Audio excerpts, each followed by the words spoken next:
The new LinkedIn Hiring Pro can't undo your last hire. The human postponer.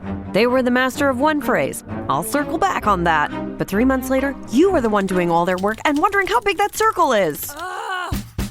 But LinkedIn Hiring Pro can take the hiring load off your plate by automating the hiring busy work from the initial job post to scheduling interviews.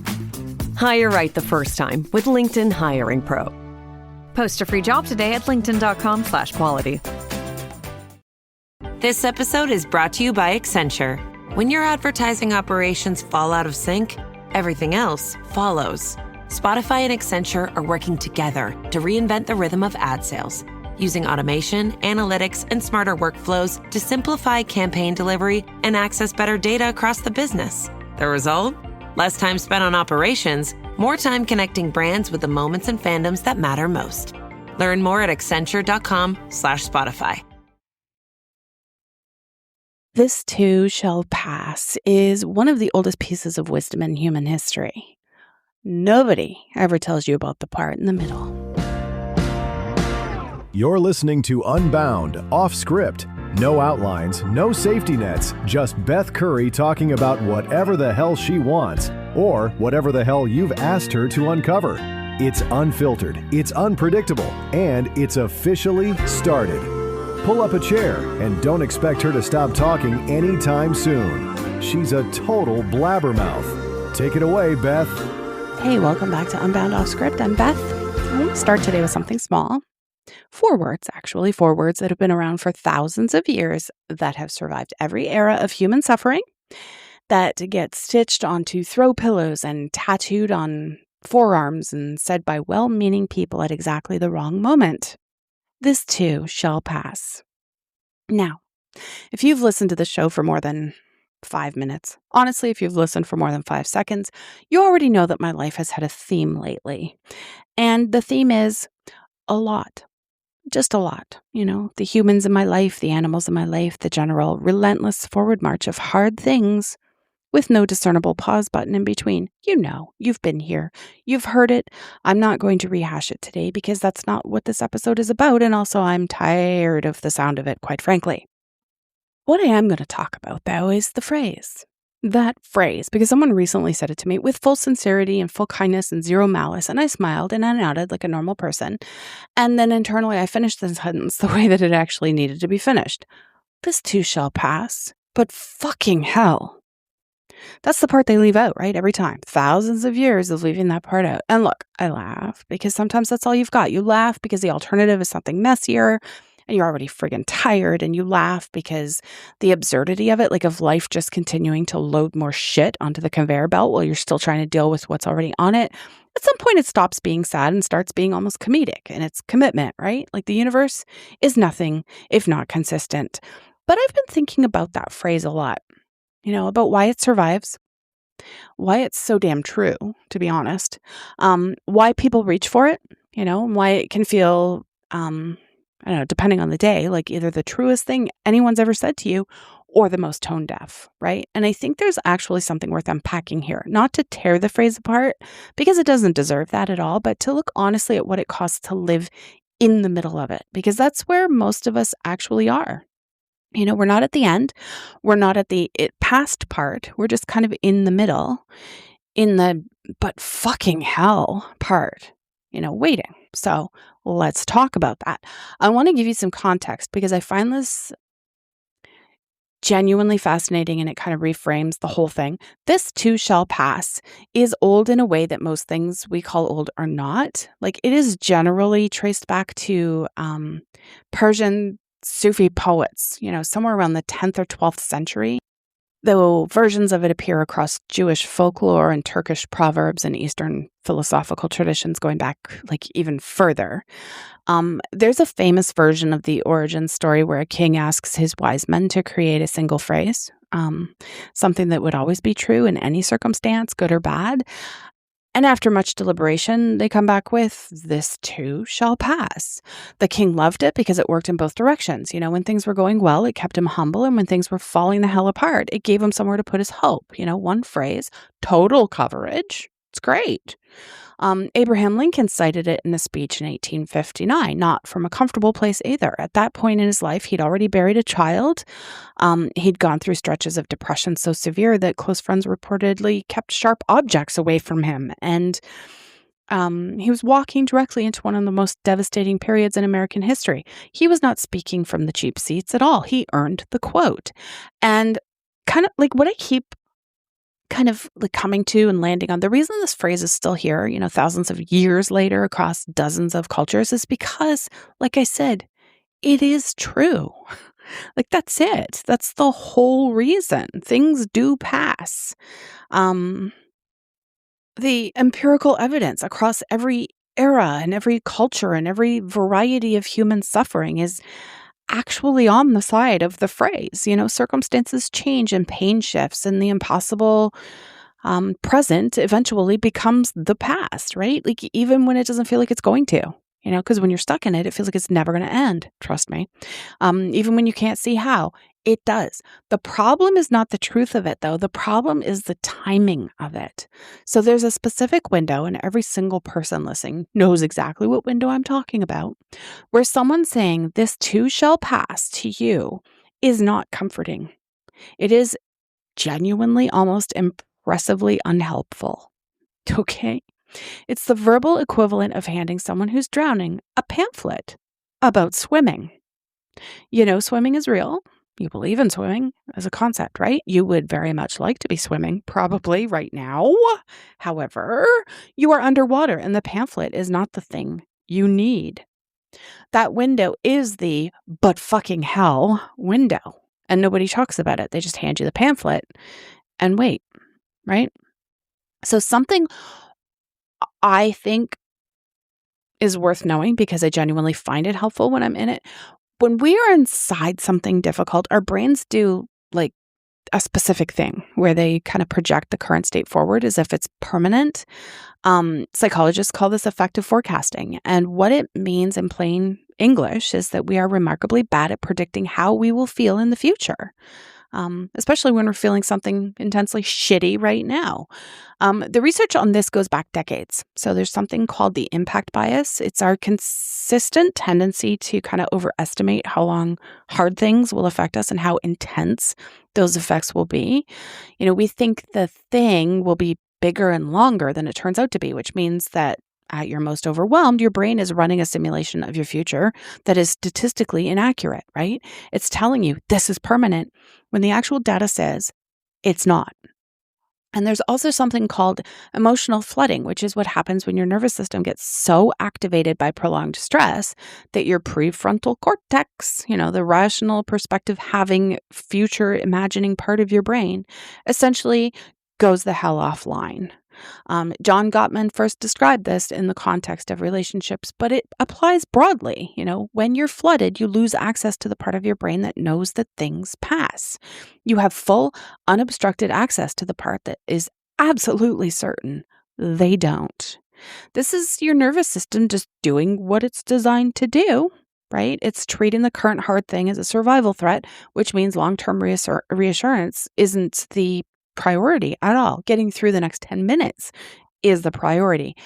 That's basically the biology of the but fucking hell window. Okay.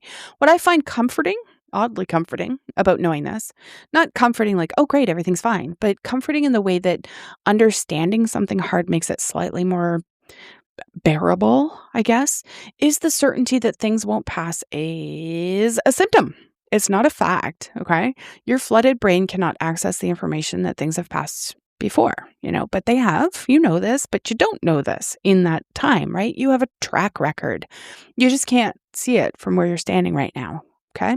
So there's a phrase I've come back to a lot lately, and it's also embarrassingly simple, which is why it works.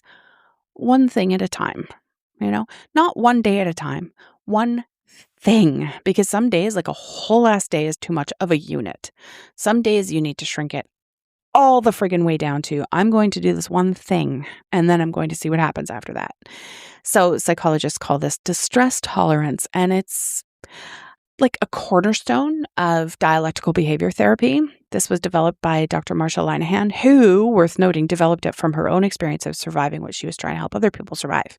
The core idea is deceptively simple. You are not trying to fix the thing. You are not trying to solve it or make any kind of peace with it or find the lesson in it. None of that shit, right? You're trying to get through the next period of time without making things worse. That's the whole goal. And you make the unit small enough that it's survivable, right? I think about this when it feels like everything's happening at once, because everything is happening at once sometimes.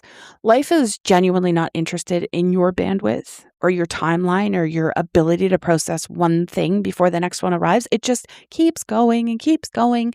And the only real answer to that, like the only one that works, is to stop trying to hold all of it at the same time and just deal with what's directly in front of you. Not because the rest of it isn't real. It sure as hell is. It's all real.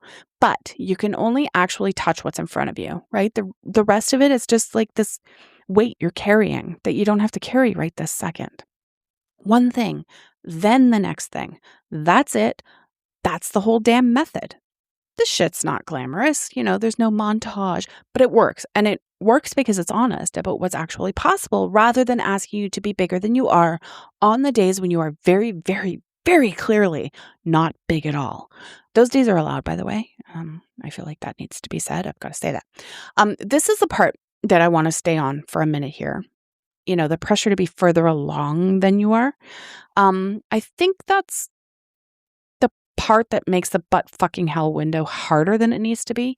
We live in a culture that is genuinely uncomfortable with prolonged difficulty, not with difficulty itself, kids. We're okay with that in theory and principle, in the abstract. We will show up for a crisis. We'll bring the food and we'll send the texts and do the thing. But if the hard period goes on, like if it's still hard 3 months later or 6 months later, longer, there's this kind of pressure to be wrapping it up, right? Just wrap it up. Wrap it up. You've been doing this for too long. You have to be showing progress. You have to have the lesson by now. You have to at least be visibly trending toward fine. And if you're not there yet, if the window is still wide open and the butt fucking hell is still very much active, there's a temptation to kind of start performing recovery faster than you're actually experiencing it. Not because you're fine, but because you're tired of the look, the slightly concerned, slightly uncomfortable head tilt look that says, in no words at all, oh, you're still in this. Researchers have called this disenfranchised grief. So like when it applies to specific kinds of loss, like grief that doesn't get acknowledged or socially supported because it doesn't fit an expected timeline or category, right? But the broader experience is something a lot of people know. The pressure to move through something on a schedule that has nothing to do with when you're actually through it. And the thing about performing recovery is that it takes energy. And it's energy that you don't have. And it's energy that could be going toward actually getting through the thing instead of managing how other people feel about the fact that you're still getting through the thing, right? Is this relatable to any of you? I'm sure it is. I don't have a clean solution to this one. I genuinely don't. What I have is the belief that the more honest we are about the middle part, about how long it actually takes and how nonlinear it is and how some days you're doing better and some days you absolutely are not. And both of these things are like true in the same week, the less isolated I think people feel in it, right? Because the middle part is where most of it happens. That's where the growth and the grief and the recalibrating and the figuring out who the hell you are when things are hard. That's not the before and after. That's the whole story, that middle part. And I think it deserves to be acknowledged as such, not really rushed through so that everyone can get to the part where you're okay again. So I want to talk about what doing your best actually looks like, because I think it's been so thoroughly hijacked by motivational content and bullshit that it's lost its meaning. So doing your best most of the time is not impressive. It doesn't look like the poster, right? It doesn't get a slow clap or a before and after.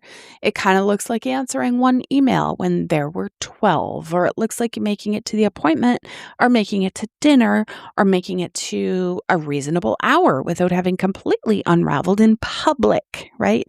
It looks like getting dressed on a day when that was genuinely difficult and counts, absolutely counts as an accomplishment. It looks like the days where you did the thing, but you didn't do it gracefully, and you sure as shit don't feel proud about it, and you're not sure it counts. It absolutely counts. So there you go. The bar for doing your best is wherever the fuck the bar is on the day that you're having, okay?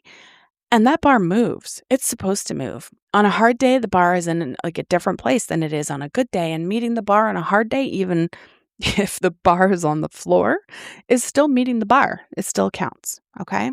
I've talked about Dr. Kristen Neff before. She spent decades researching self-compassion, and one of the things that she comes back to consistently is the way that most of us talk to ourselves during hard periods. It would be completely unacceptable directed at anyone else. We would not say to a person we love who is struggling, "You should be further along by now. Other people have it worse. Why aren't you handling this better?" Like, we just wouldn't do that. But we say it to ourselves constantly and quietly. It's like a background noise that just like we've just stopped noticing it, right? Like that internal dialogue. It's like, no, like real self-compassion, okay? Not the bubble bath variety, is just treating yourself with the same basic decency you would extend to another person who was in your exact situation. That's it. That's the whole ask right there. Not letting yourself off the hook and not pretending things are fine. Just, you are a person who's going through something shitty, and that deserves acknowledgement and not additional criticism. The phrase, "this too shall pass," does that actually when it lands right. It's not saying you're fine. It's not dismissing the hard. It's saying, I see that this is difficult, and I'm also telling you it won't always be. That's not toxic positivity. It's more of a long view, right? Sometimes the long view is the only thing between you and the feeling that this is all there is and all there ever will be. Now, I know I've given the phrase a hard time today. I want to close with its defense, okay? Because it does deserve one, I think. There is a moment. It comes at different times for different people. And you can't manufacture it. You just have to wait for it. Where "this too shall pass" stops feeling like a stupid syrupy platitude and starts feeling more like an anchor, where it stops being something someone says at you and starts being something you can actually hold on to, right? That moment is usually after you survive something. When you're standing on the other side of a period of difficulty and you can look back and see, I was absolutely certain that wasn't going to pass. Certain. And then it did. And here I am. Memory of survival is one of the most underutilized psychological resources any of us has. Researchers who study post-traumatic growth, the real and measurable positive changes that can come after hard things, not instead of the damage, but kind of alongside it, right?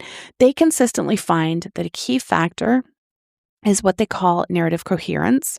And that's the ability to make a story out of what happened that includes both the hard part and the continuation. The "and then I kept going" part, right? The proof that you've done this before. You have done this before. Maybe not this exact shape of the hard thing, but you have been in a but fucking hell window, and you've made it to the other side. You have a track record, as I said, even when you're kind of too flooded to access it, right?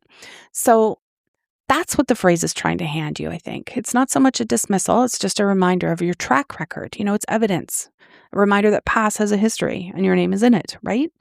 It's just that nobody ever acknowledges the window in between, the middle, the long stretch between this and shall pass, where you're just like a person drowning in the big steaming pile of poo, right? Doing what you can with what you have and getting through it one thing at a time.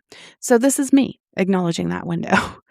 And reminding you about it. For everyone in it, for however long you've been in it, however long you still have to go, the window's real, the middle's hard, but fucking hell is legit, and it doesn't need to be minimized or rushed or wrapped up on anybody else's schedule at all. And also, I believe this, I really do. It passes. It has always passed. It will pass again. But fucking hell. Anyway, that's it for today. I'm Beth. Thank you for being here on whatever kind of a day you're having. If you know someone in the window, send this episode to them. No note required. They will understand. And I will see you next time. And that brings us to the end of another episode of Unbound Off Script. Someone eventually had to pull the plug because, as you know, Beth will happily keep talking until the sun goes down. Thanks for listening, and we will see you whenever she finally runs out of things to say. I'm Rob, she's a blabbermouth, and we're out.